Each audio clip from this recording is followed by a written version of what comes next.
Après un premier lot de vaccins comprenant 50 000 doses est livré en décembre, l'Égypte doit recevoir un deuxième lot de la même quantité la deuxième ou troisième semaine de janvier. Et dès qu'il arrive, nous allons commencer la vaccination, a indiqué la ministre de la Santé. Le ministère avait annoncé que les premiers bénéficiaires seraient les membres des équipes médicales. Au total, le Caire envisage d'acheter 40 millions de doses de vaccins de Sinopharm. Le laboratoire chinois avait annoncé mercredi que son vaccin, qui doit être diffusé en Chine et dans les pays en voie de développement, est efficace à 79%. Ce chiffre est inférieur à celui du vaccin américano-allemand Pfizer-BioNTech, fixé à 95%, et à celui de la société biotechnologie américano-Moderna, qui revendique 94,1% d'efficacité. Le Britannique AstraZeneca, associé à l'université d'Oxford, a pour sa part indiqué que son vaccin est efficace à 70%, mais pourrait atteindre 100% avec 2 doses. L'Égypte, pays le plus peuplé du monde arabe, avec quelques 100 millions d'habitants, a enregistré plus de 140 000 cas de Covid-19, dont près de 7 800 morts. Après une brève accalmie, les contaminations ont drastiquement augmenté au cours de l'automne, passant d'une centaine de nouveaux cas enregistrés par jour en octobre à environ 1400 nouveaux cas quotidiens aujourd'hui.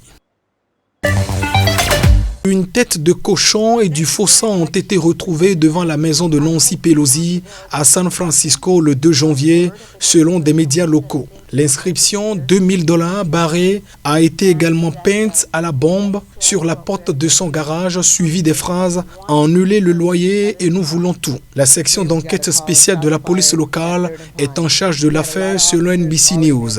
Les inscriptions « Où est mon argent ?» et « Mitch tue les pauvres » ont-elles été inscrites sur la porte d'entrée et une fenêtre de la maison de Mitch McConnell à Louisville, dans le Kentucky, selon des médias américains. Le chef de la majorité républicaine au Sénat a qualifié ces graffitis d'accès de colère radicale. Il n'y a pas de place dans notre société pour le vandalisme et la politique de la peur, a-t-il ajouté. Ces actes de vandalisme interviennent après un intense débat sur le plan de relance américain de quelques 900 milliards de dollars pour faire face à la pandémie du Covid-19, adopté par les parlementaires puis ratifié par le président Donald Trump fin décembre après plusieurs jours de résistance. Les républicains au Congrès ont bloqué une proposition des démocrates qui envisageait tripler le montant des chèques à envoyer aux Américains les plus vulnérables dans le cadre de ce nouveau plan de relance à $2000 par adulte au lieu de $600, une augmentation pourtant soutenue par Donald Trump.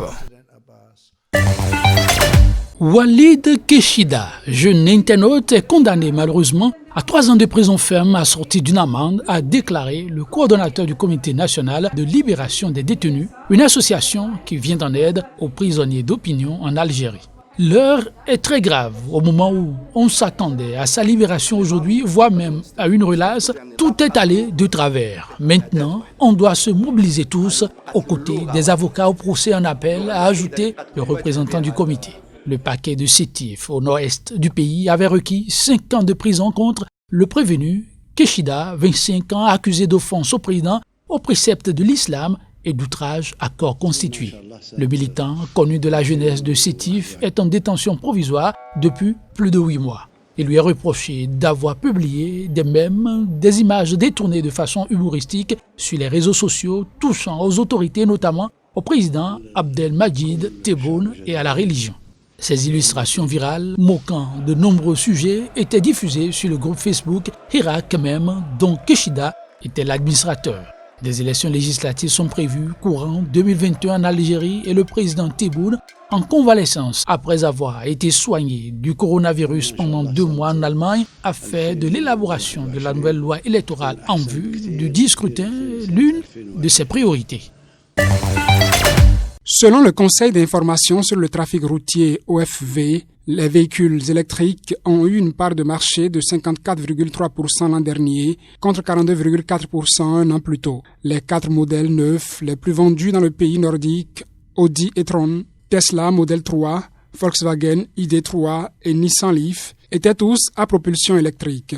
Le 5e, la Golf de Volkswagen, a une version rechargeable, mais les statistiques ne distinguent pas les types de motorisation. Les ventes de voitures électriques pour décembre ont battu un nouveau record mensuel à 66,7%, porté par l'arrivée de nouveaux modèles, montrent les chiffres de l'OFV. plus gros producteur d'hydrocarbures d'Europe de l'Ouest, la Norvège est aussi une pionnière de la mobilité électrique grâce à une politique fiscale extrêmement avantageuse. Contrairement aux voitures diesel ou essence, très lourdement taxées, les voitures propres y sont notamment exemptes de quasiment toute taxe, ce qui les rend compétitives à l'achat. Le pays nordique, où l'électricité est quasi intégralement d'origine hydraulique, nourrit l'ambition que toutes ces voitures neuves soient zéro émission à compter de 2025.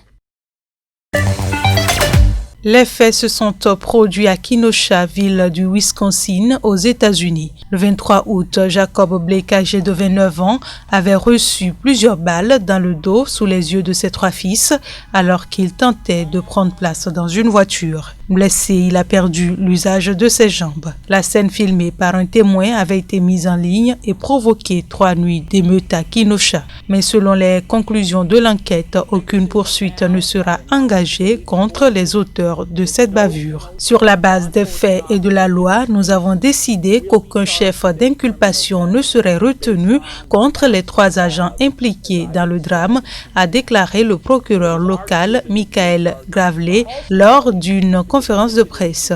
Anticipant cette annonce, le conseil municipal de Kenosha a décrété l'état d'urgence dans cette ville de 100 000 habitants. 500 membres de la garde nationale sont prêts à être déployés si des violences devraient éclater. C'est une claque, a commenté Justin Black, un oncle de la victime. Pour l'avocat de la famille, cela montre qu'en 2021, il y a toujours 3 systèmes de justice. Un pour les Noirs, un pour les policiers et un pour les Américains. Le procureur Michael Gravley a toutefois estimé que son rôle n'était pas d'entrer dans cette discussion. Selon lui, l'auteur des tirs a bien agi en état de légitime défense. Le chef de la diplomatie américaine, Mike Pompeo, a réclamé jeudi la libération immédiate et sans condition des 53 figures de l'opposition pro-démocratie arrêtées pour subversion à Hong Kong, menaçant de sanctions les responsables de cette répression. Plus de 50 figures de l'opposition pro-démocratie, dont un avocat américain, ont été arrêtés mercredi à Hong Kong, le plus gros coup de filet à ce jour, dans le cadre de la récente loi sur la sécurité nationale imposée par la Chine. Pour Mike Pompeo, ces arrestations illustrent le mépris du Parti communiste chinois envers son propre peuple et à l'égard de l'état de droit. Pendant un certain temps, nous avons vu certains responsables politiques anti-Chine au sein de l'administration Trump afficher leur acte de folie ultime, détruisant sans relâche les relations sino-américaines à la fin de leur mandat pour servir leurs intérêts politiques personnels. Cela va à contre-courant de l'histoire, viole l'amitié des peuples chinois et américains et sera mal jugé par l'histoire. Nous demandons instamment aux États-Unis de cesser les discours et les actions qui interfèrent dans les affaires intérieures de la Chine, qui nuisent aux intérêts chinois et qui portent préjudice aux relations entre la Chine et les États-Unis. La Chine prendra toutes les mesures nécessaires pour sauvegarder résolument notre souveraineté et notre sécurité. Les autorités chinoises ont engagé en 2020 une reprise en main musclée de l'ex-colonie britannique, théâtre l'année précédente d'une mobilisation populaire pro-démocratie inédite depuis sa rétrocession à la Chine en 1997. Le Congrès américain a certifié l'élection de Joe Biden à la Maison-Blanche. Au milieu de la nuit et après le rejet d'objections émises par des élus républicains, le vice-président Mike Pence a confirmé jeudi la victoire du démocrate avec 306 grands électeurs contre 232 pour le président sortant devant les 2 chambres réunies pour une session extraordinaire.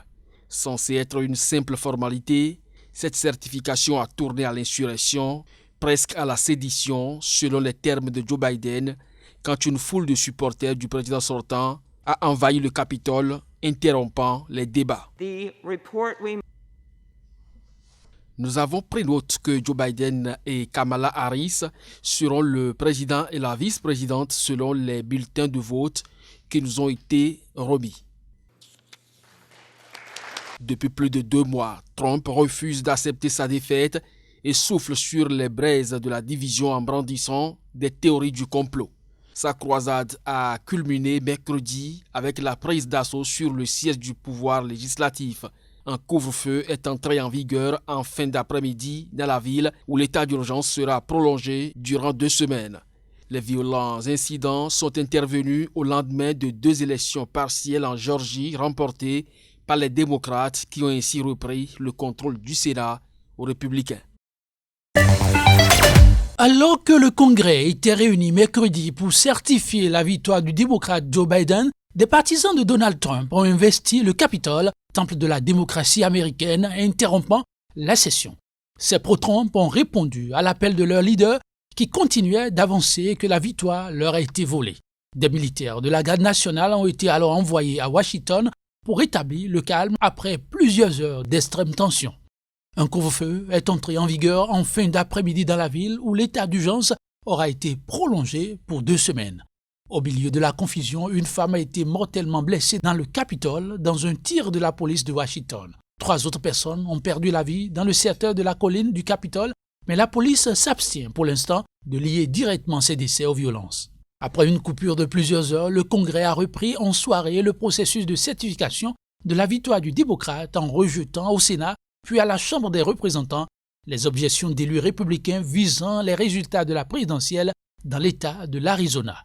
Lors d'une allocution au ton grave, Joe Biden, qui s'installera à la Maison-Blanche le 20 janvier, a dénoncé une attaque sans précédent contre la démocratie américaine. Il a appelé Donald Trump à s'exprimer immédiatement à la télévision pour réclamer la fin du siège du Capitole et de cette insurrection.